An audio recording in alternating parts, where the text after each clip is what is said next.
Welcome back to Long Term. I'm Ty King, and this is the podcast where we talk about all of the different things that we kind of need recovery from. Originally we started talking off about substance abuse issues, but also found out there's a lot of things that we need to recover from as far as like trauma from our earlier life, or even military who are going back into civilian life. There's so many different areas, and I've kind of learned over the progress of this podcast that everybody has something to heal from, when before I kind of thought, oh, it's just me dealing with this thing, right? And so walking through a crowd, and you're like, nobody knows this darkness is on my shoulder, but realize that everybody's actually got that on them, and you just can't see it until you start having those conversations. And so I'm excited to have today's guest, Crystal Holland. I've known about for quite a while. You're famous on social media. I see your posts all the time.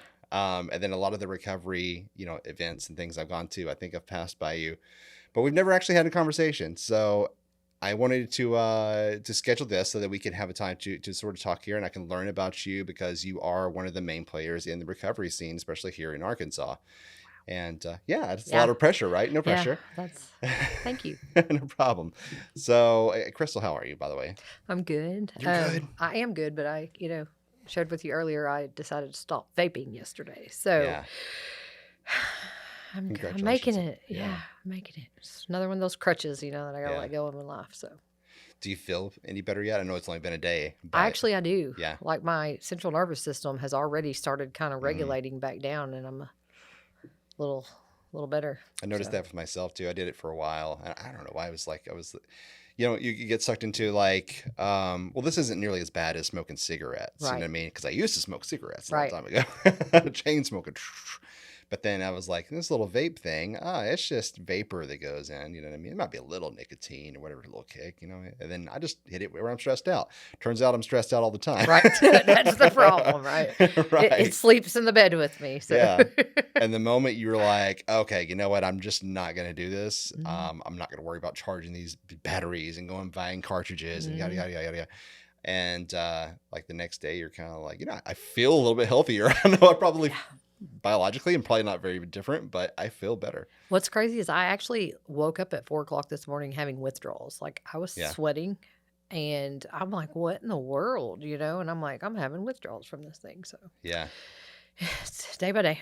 Completely understand. Yeah. Well, Crystal, for those who might not know you, what I guess let's start with like some of your job titles that you're holding right now. Oh, Yeah. okay. Most recently, I am the Arkansas Affiliate Director of the National Peer Recovery Alliance. I also hold a full-time job at the Lonoke County Sheriff's Office as the Peer Supervisor in Training over the PACT program. And friend, mother, wife, all the things. Like So, friend is part of your title. That's Yeah. awesome. Yeah. I'm friend. I'm your friend. Yeah. Yes. Yeah. Don't forget it. Yeah. So do a lot. Okay. Very cool. Yeah. There's a ton of those. I mean, like you can box in like a title for whatever Mhm. you do. Like I know affiliate director of NPRA, right? Which is, somebody that we heavily deal with, but there's a lot that's attached to that. Yeah, It's not just a absolutely. title that you wear around, be like, Yes. I'm an affiliate director, da, da, da. But no, there's a lot of responsibility that comes to that. And Mhm. I imagine so with Lone Oak, and I've got a lot of questions about that. And so I'm Okay. curious Yeah. to get into that. So besides, okay, so obviously you have a big role in the recovery field here in Arkansas. But how did it all come about? So what is Crystal's story? I know you said you've got a 20-minute monologue planned here. No, but- no. I'm gonna give the elevator speech. And Okay, maybe we okay. can go from there. But 22 years of meth and alcohol addiction. Yeah. Really started hard and heavy when I was 14, but the addictive behaviors were there long before from childhood trauma, right? Yeah. And then at the age of 36, I literally found myself living in a camper in the middle of nowhere, cooking food off the ground. I had severe mental health issues and had overdosed and woke up in White County Hospital, like completely alone. And at that moment, I had to really take a look at myself for the first time in the mirror and the role that I played in my own suffering at that time. And I made a choice to make a change. And I went through a long-term faith-based recovery program. Did not graduate the program. I came home in the hopes of reconciling with my husband at the time in our marriage because we went through addiction together, and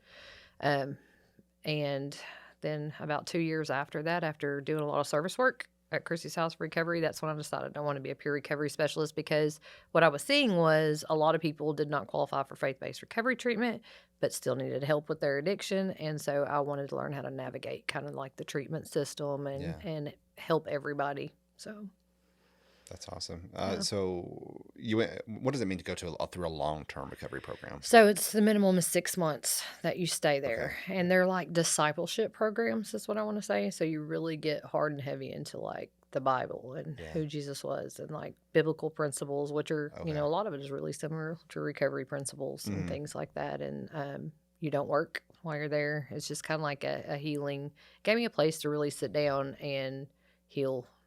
Like a retreat type of Well, situation where you're like yeah. you're kind of Similarly, I was in an old church, a 200-year-old church with 12 other women, one bathroom, 2 bedrooms, and I literally slept on the altar in the old part of the church. Like there was pews in front of me.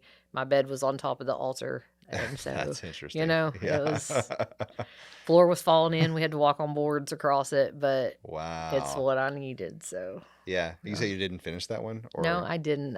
It was a 6-month program, and I came home at 5 months. So yeah. mhm. Wow. What made you? I mean, like you had 1 month to go. Yeah. What made you quit that?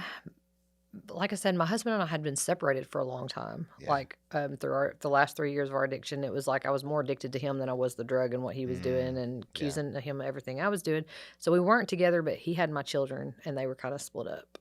And so he needed help. He had secured a place for us to stay that wasn't in a camper, and he was supposed to go to treatment. Yeah. And so I was going to come home and switch with him so he could go get help, but he went to sleep day one.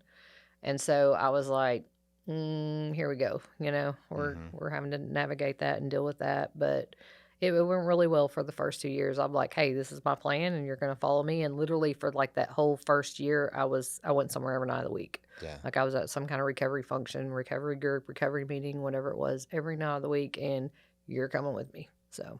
Yeah. So he was also in addiction then. Oh yes. Mm-hmm. Yeah. Yeah. Is that how you met through addiction, or? Yeah.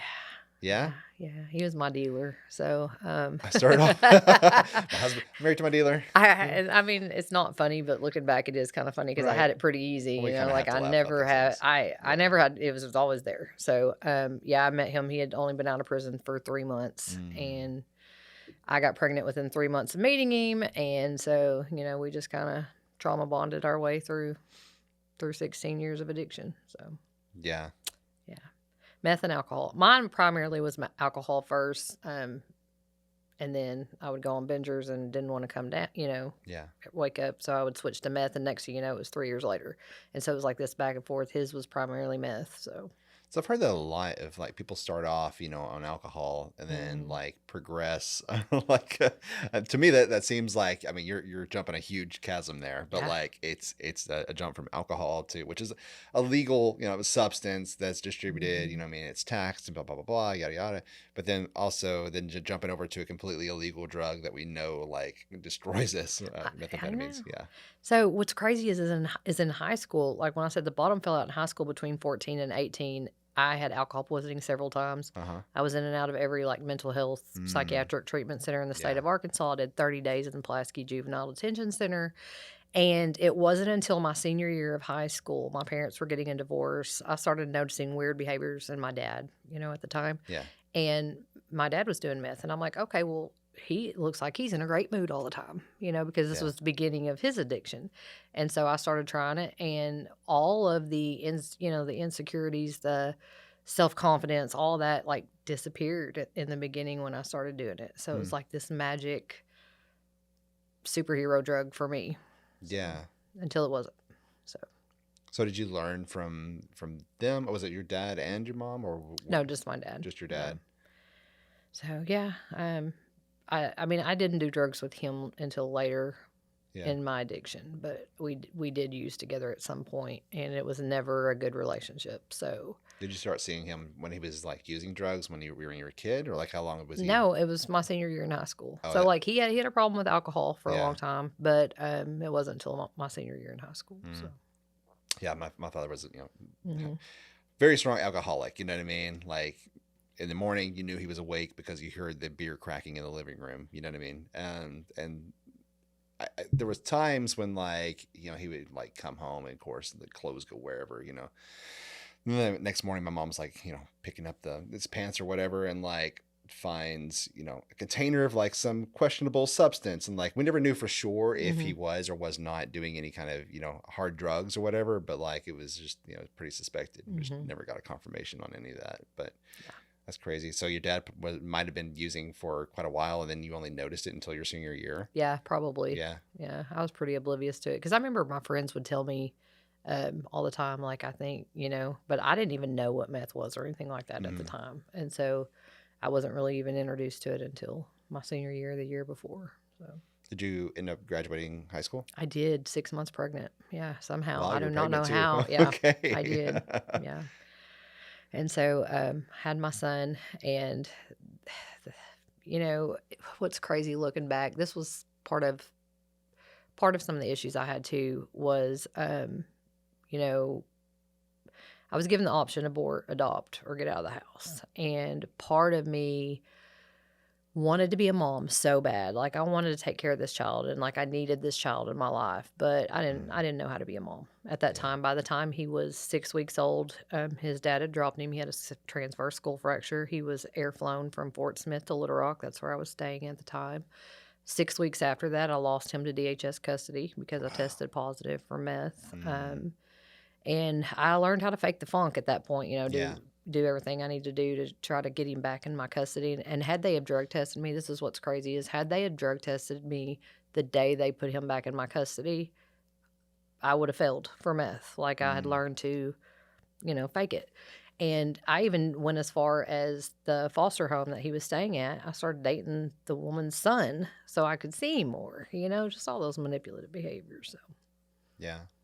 So, do you have a relationship with your son now? I do. Okay, Yeah. good. He's amazing. He's going to be 25 soon. He lives in Fort Lauderdale area and Nice. does electrical work. And he was mad at me for a long time. The last part of my addiction, he did not stay with me. He stayed with my mom, and he put up with a lot. You know, his dad's also an addict, and so he's living down there with him since he's in recovery now. So That's good. Does he seem like he's in like actual recovery rather than just going through a program or? I don't really have much interaction with him. So Yeah. yeah. Okay. I don't know if your son would like told you, I mean, they seem how like the they seem like situation they're is. having a blast down there. So I don't know. Good, good. Yeah, Okay. Well, I hope he's healthy. I hope he's actually seeking recovery and actually doing well. yeah.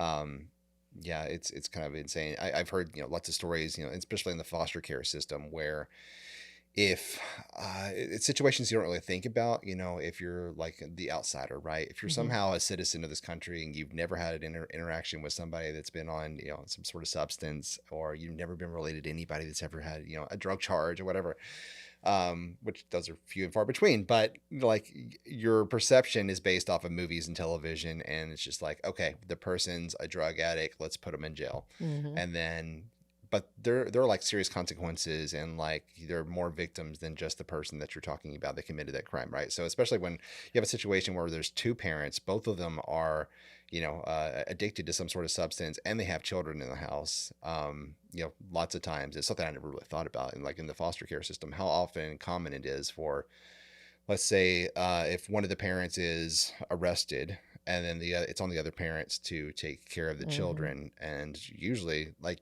even while you were going through recovery, you were kind of depending on him to do the back and forth thing. And so if you don't have a partner in that anymore, and it's just you and you're addicted to substances, like something's bound to come up. And lots of times, the children get taken into DHS, and then they get thrown into the foster care system, and then it is a huge battle to try to even have a relationship with your children up to that point. It is. One thing that is needed really badly, I think, in our foster care system is peers. Because I remember through my situation, Mm, there was never any drug treatment offered. yeah, To get the child back, it was like meet this criteria: get a house, yeah. make sure there's food in the fridge, make sure you have a job. What about the problem that initially got the child taken? So Did peer recovery have anything to do with your personal journey in recovery?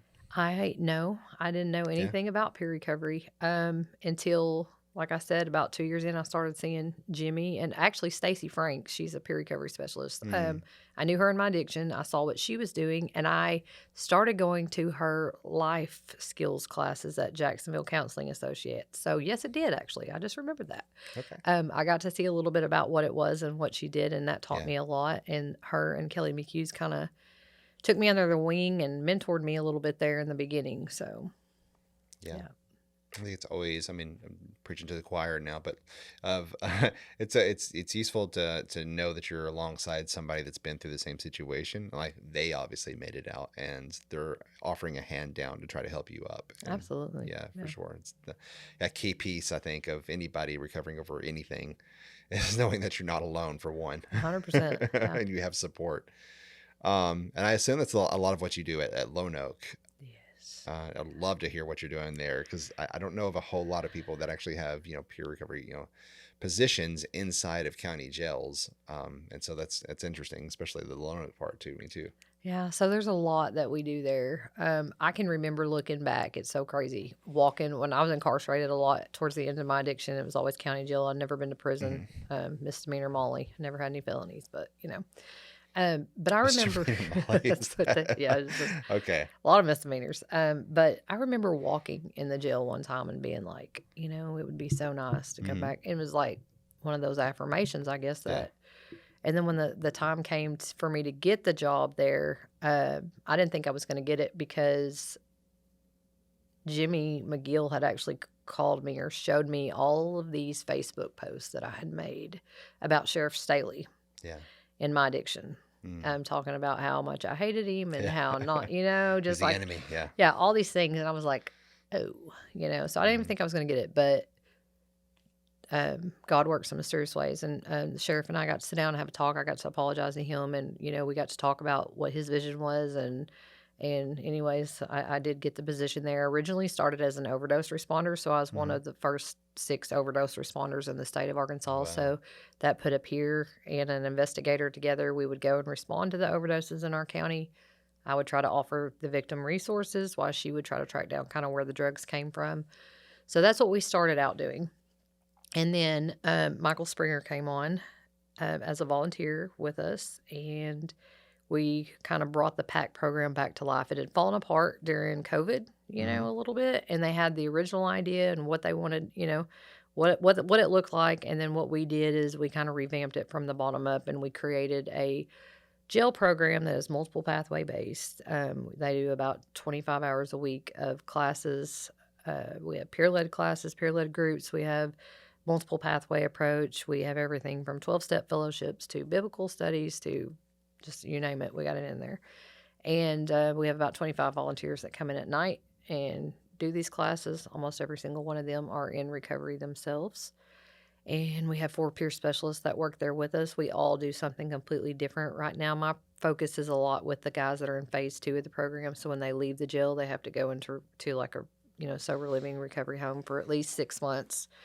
And so I'm working with a lot of those individuals. And then anybody in the back that wants to get into treatment when they leave, we can go back there. We can navigate that process, kind of advocate for them, and be the go between for that. And just a lot. I think my favorite thing to do though, working there, is to go into intake at any part of the day. Really. Yeah. Going in there first thing in the morning and the afternoon and just seeing that person that just got brought in on the bench, Mm. handcuffed to the bench, and just going over and sitting down and having a conversation with them. Yeah. And they don't know who you are, but by the end of it, when you start opening up and say, I've been where you're at, and tell a little bit of your story, I love seeing the light come on. Exactly. So, Yeah, because at that point you're kind of in a position to where you're, I don't know, there's guilt, I guess, but like you haven't fully, like it fully hasn't set in what's about to be done to you. I hmm mean, that you're about to sit in this jail at least, at the very minimum, for a few days, and you're behind bars now. You know what I mean? If you had a job, you're probably fired. Your family worried about you. And so like all these different things are going on in your head as you're sitting there to that bench and you're in handcuffs. And then, yeah, having, I wouldn't say like it's a vulnerable moment, but it's a moment where you're sort of questioning everything and the hmm world is just spinning around you. And to have someone like you to come and sit down and be like, hey, I've been where you're at and I've been in those positions, and there's a way out. I'm here whenever you're ready to accept that. hmm Just know that the support is there. Yeah. I think that's incredible, and I don't think that that's being done in a lot of places. Like that's completely unique. Yeah. Yeah. There's a few other jails that we have peers in right now in Arkansas. We're all doing something completely different, Yeah. that works for whatever that Hmm. area is and what they need. So, uh, justice involved peer support is my heart and my passion. I really can't see myself doing peer support anywhere else, but Yeah. I love it. I've been there for a little over 4 years now. So So why Lonoke? Was it just because they were the ones that had the program, or you live near there, I or do. I live in, well, I was in White County at the time, and right before I started my job, I moved back to Cabot, which is where I grew up. okay? And so that's Lonoke County. But yeah, that's just, I don't know. It's just where it is. It's a small jail, it only holds like Yeah. 150 people total. But what's really cool about that is that in the last 4 years, we've had 150 people go through the PAC program. Yeah. And so that's like our jail on any given day. That many people have had the opportunity to have a year-long recovery program introduced into their life. So Yeah. yeah, just What initially made you want to get into recovery? That first program that you entered into it.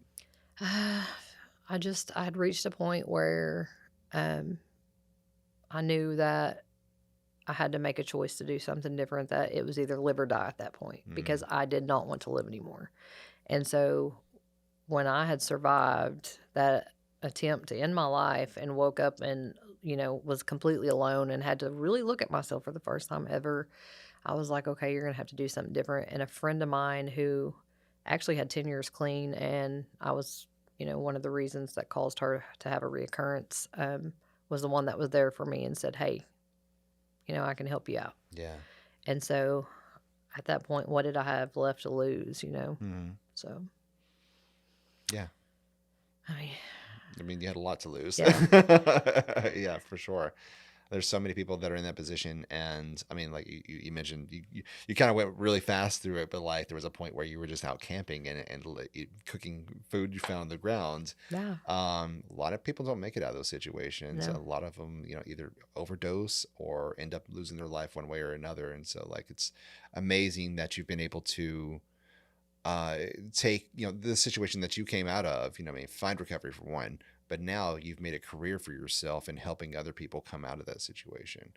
And it's kind of, I don't know, it's the angel got its wings and helping to be, you know what I mean? It's kind of the yeah, situation where it's it is. And unique. I'm a little over 6.5 years in, God willing, 7 years this August. And I still have to pinch myself Yeah. because where I was 7 years ago, like literally Hmm. to where I am now, so it's scary. Yeah. Sometimes, you have to be really, really grounded in your recovery, Right. um, to be able to do this and work with other people. Hmm. I've had more trauma, I think, as a peer recovery specialist than Really? I probably did in my addiction. Yeah, we face a lot of secondary trauma and, introduced to a lot of different things that you got to be prepared for. Like Maybe what? one day I'll write a book. I don't know, just people's stories and things that they do or things that we encounter, even through overdose response and things Mm, like that. It can be a lot sometimes working with people and them sharing their story, and then you're reliving your trauma all over again, hearing it, yeah. things like that. But I just get up every day and go do it again because I love it that much. So, Yeah, it makes complete sense. Because yeah, you're kind of having to go back and live in that space and be more reflective of, hmm of your own time in that place. That's what I try to be conscious of. hmm Here is like whatever we're talking on this podcast of. I want to make sure that that you have control of the conversation. You know what I mean? If we go to, because I am asking you to sort of rehash some old things, yeah. but if you're not comfortable with that, Oh, then I'm I an don't open want to book. I put you in a don't mind. place where, Yeah. yeah, exactly. Um, I'm glad that you're an open book, and Yeah. obviously you've made a career out of that. And so now you're sharing your story is like part of what you do for a living. So this is something natural to you every day, and I'm sure it's hard to try to pour into some of these people that are going through recovery or that you're trying to help recover, Mm, and then you find out that they didn't make it. hmm You know, I can't imagine that. I heard Jimmy talks about that all the time about how he buries more friends than he's seen come through. Yeah. The first one that I lost doing peer support was really, really hard on me. So, you get to a point too where you have to learn that other people's recovery and the choices that they make are on them. It's, Mm, they're the leader of their life. We can't control them. We can't coerce them. We're just there to be that guiding light and give them and teach them the tools that they need and let them do what they do. I know a lot of people personalize that sometimes, like, but we're not God. We can, Right. we're not God. We're just vessels. So So what motivates you to keep going? Because obviously, I mean, you just said you kind of gained more trauma out of being a peer specialist than the yeah, 22 years you were doing meth and alcohol and living on a campground and all these other things. What keeps you motivated to keep doing what you're doing to go through that, to be the willing to go through the that? success stories and being reminded constantly of, hey, I got my kids back. My kids are in my life now. This is what I'm doing. I can't hang out with you this weekend Hmm. because I'm busy taking care of my kids and Yeah. the kids that are excited because they have their parents back. The kids are everything to me. I think even more than helping people, you know, addicts, I guess, if you want to say that. It's the kids. I have a heart for the children, Hmm. and so I'm hoping that later on down the road in life that avenue opens up in some way, shape, or form for me.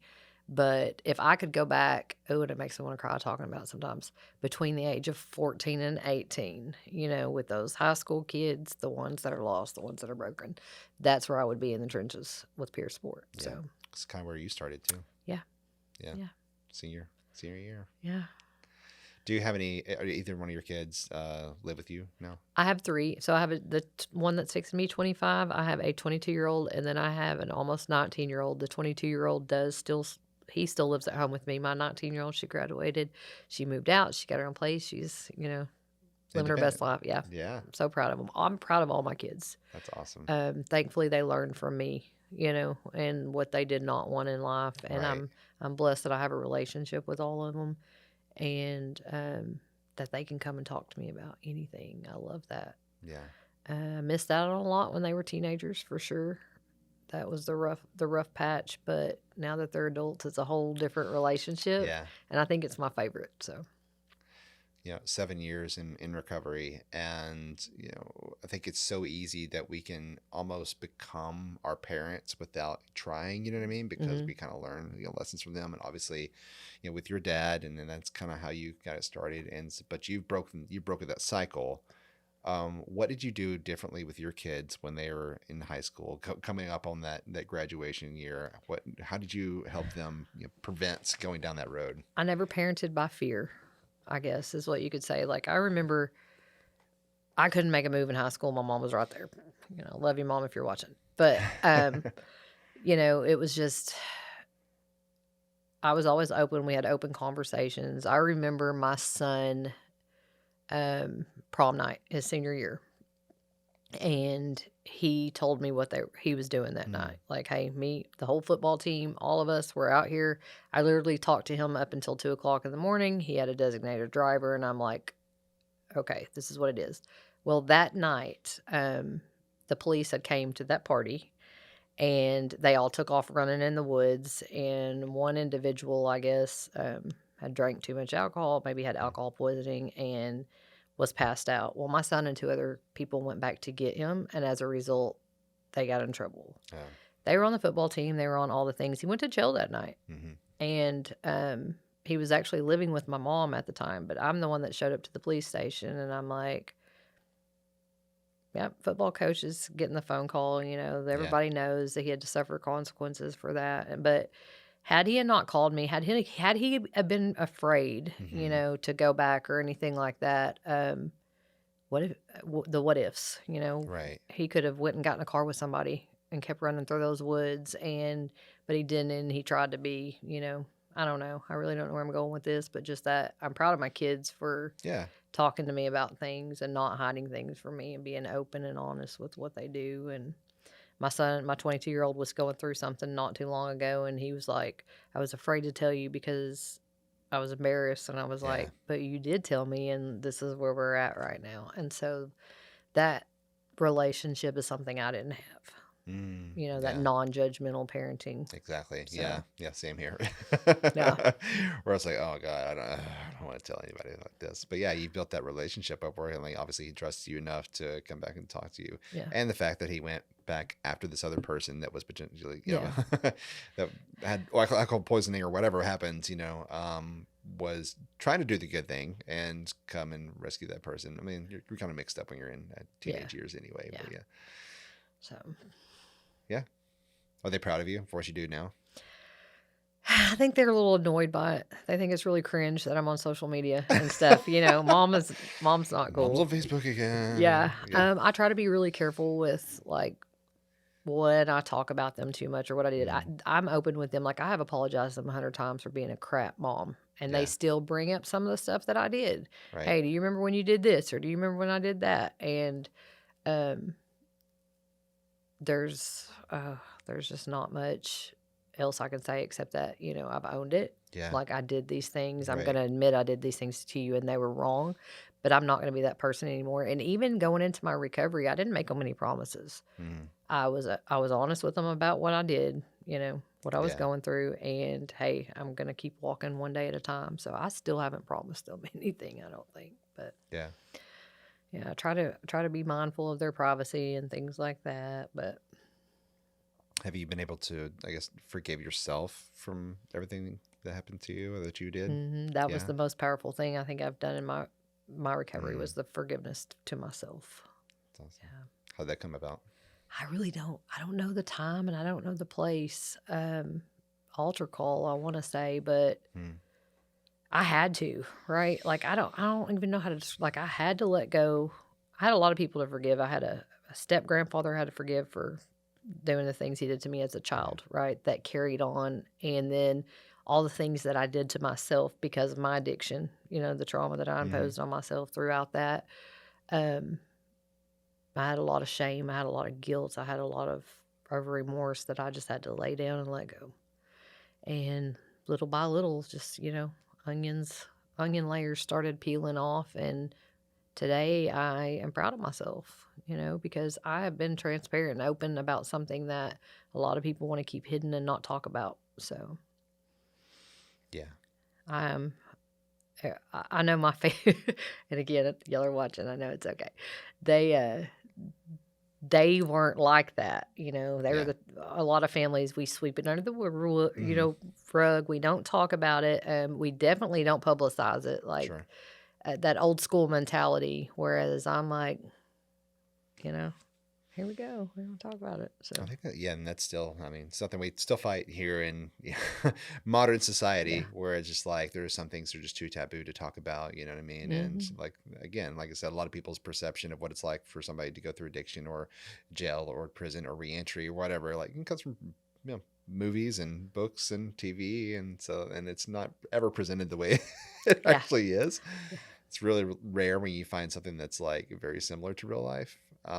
But like you being able to share your story, and that's something I've noticed about you is like your posts on social media, they carry out a long way, and like you make something and it ripples out, and then I hear people talk about you in the recovery field, and so like you obviously inspire them to keep going and doing what they're doing as well. That's awesome. And I know your kids think it might be cringe to be on social media and all that stuff. That's fine. But like that message of what you're sharing, it can go places where you can't go anymore. You know what I mean? Like everybody's connected to their phone. Everybody has one on them. Hmm. So even if they're in the trap house or whatever, like they're still able to see Crystal Holland saying, "Hey, I've Right. been there before." And you don't have to step in the house.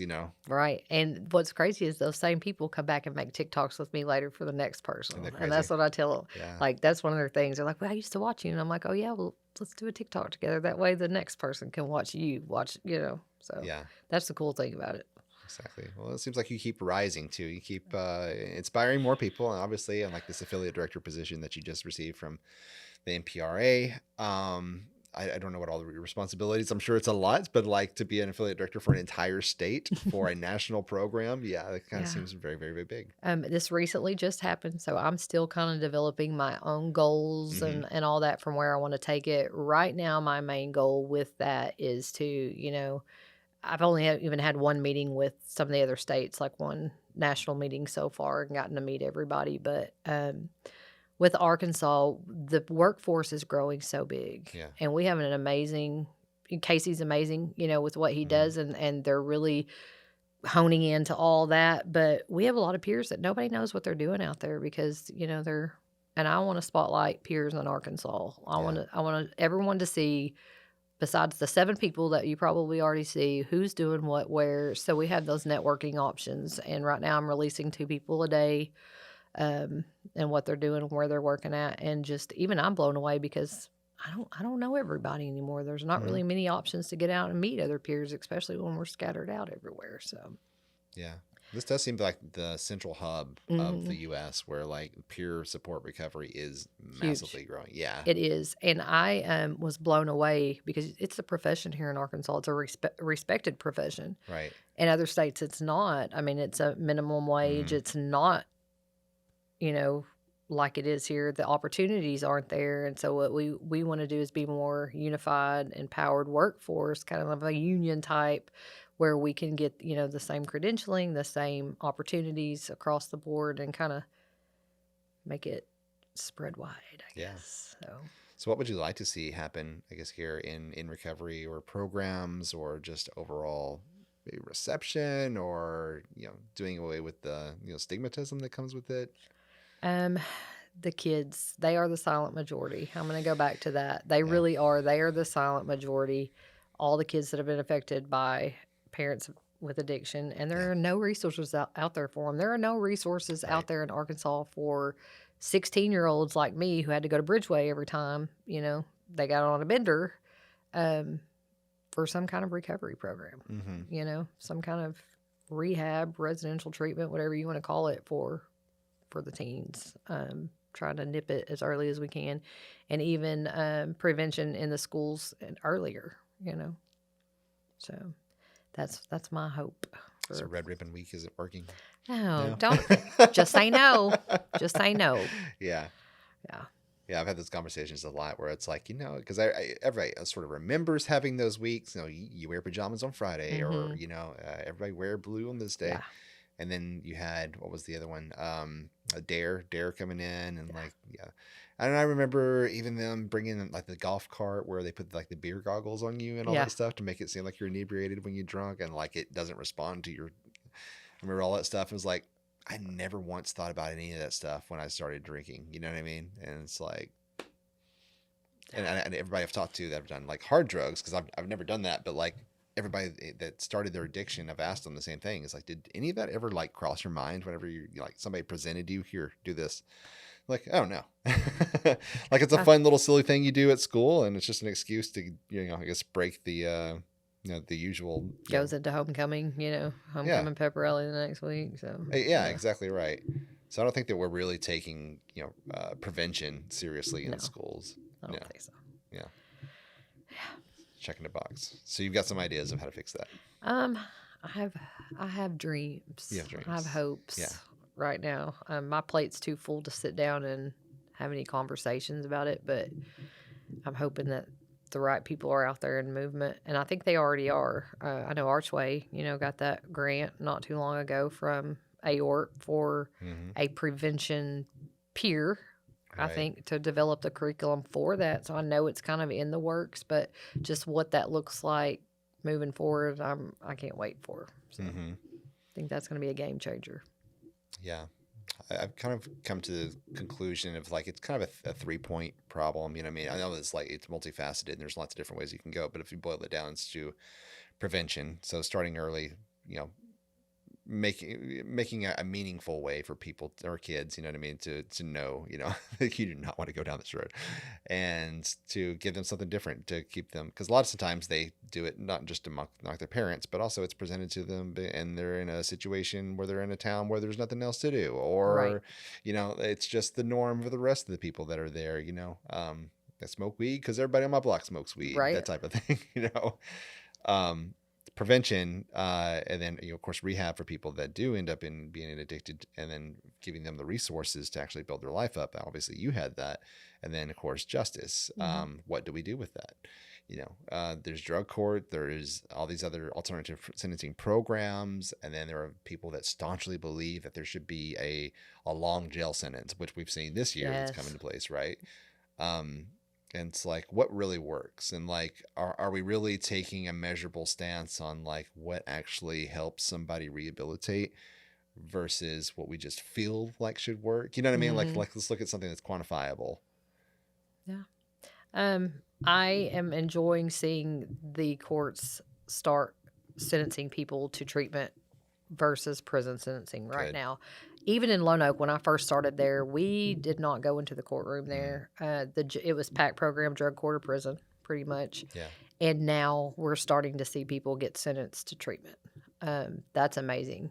That is going to be a slow process across the state, but it's happening. And so I think that's going to be good Yeah. as long as we keep getting good peers in there advocating in court and holding up their end of the bargain. Then that's going to be my favorite, I think.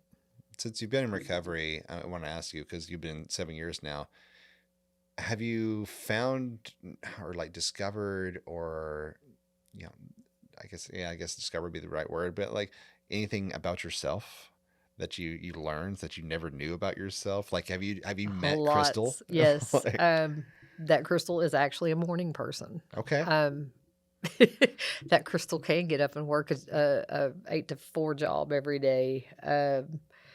That Crystal's actually happy. Who I am today is ever changing because 2 years ago I'm not the person I am today. Mhm. Stamps the 8 dimensions of wellness is what I'm constantly working on in my life for my recovery.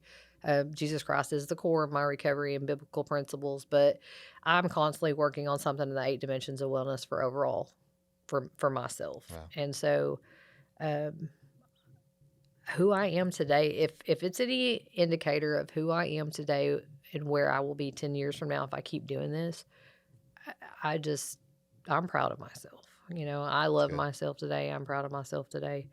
I have a lot of character defects still. I cannot multitask for crap. Lots of little things. But yeah, just the simple fact I got up at 4 o'clock this morning for no reason was pretty cool because couldn't have done that a year ago. I know that much. Right. So yeah.